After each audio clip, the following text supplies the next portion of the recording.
नमस्कार, सुप्रभात। मैं सुधा सक्सेना। भौतिक जगत परिवर्तनशील है। कोई भी वस्तु, कोई भी व्यक्ति, कोई भी जीव अमरता लेकर के नहीं आया है, अर्थात कि मृत्यु अवश्यम भावी है। लेकिन फिर भी हम आजीवन अपने अस्तित्व के लिए, मृत्यु से बचने के लिए लड़ते रहते हैं और प्रयत्न करते हैं कि अधिक से अधिक समय तक हम जीवन का आनंद उठा सकें। आइए आज मृत्यु का भय पर कुछ चर्चा करते हैं। मृत्यु ईश्वर की देन है। मृत्यु जीवन का अंतिम पड़ाव है। जब हमारे निकटतम रिश्तेदार या मित्र कोई भी हमें दुखों से बचा नहीं पाता, तब वही हमें सांसारिक दुखों से मुक्त करती है।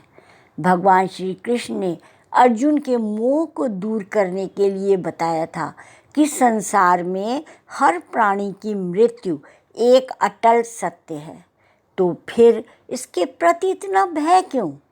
जिस प्रकार सोने से शरीर को आराम मिलता है, परंतु प्राण को आराम मृत्यु के बाद की महानिद्रा से ही मिलता है, जिसे परम शांति भी कहा जा सकता है।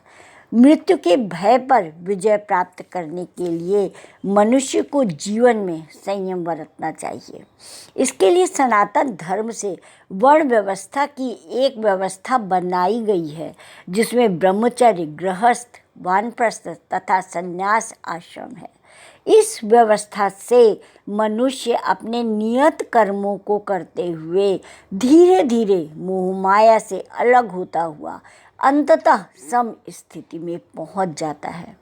सम स्थिति में पहुंचने के लिए पहले मनुष्य को धीरे धीरे ईश्वर के प्रति गहरी श्रद्धा उत्पन्न करने का प्रयास करना चाहिए और इस प्रकार वह इंद्रियों को नियंत्रित करते हुए मोह माया से दूर होकर अपनी आत्मा के साथ रहने लगता है, जिसे आत्म साक्षात्कार कहा जाता है।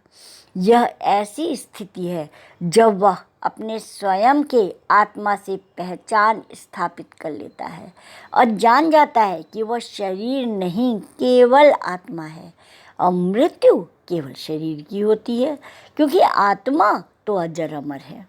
रविन्द्रनाथ टैगोर के अनुसार मृत्यु का भय मिटाने के लिए मनुष्य को मृत्यु से पहले ही अपनी मृत्यु कर लेनी चाहिए।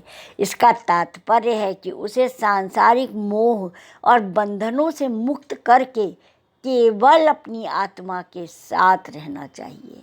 इस प्रकार उसका मृत्यु के बाद न केवल अनजाना भय समाप्त हो जाएगा, बल्कि वह मृत्यु को एक नई यात्रा के रूप में देखने लगेगा और जब उसकी ईश्वर में पूरी श्रद्धा होगी तो उसे विश्वास रहेगा कि ईश्वर उसे मोक्ष ही प्रदान करेंगे।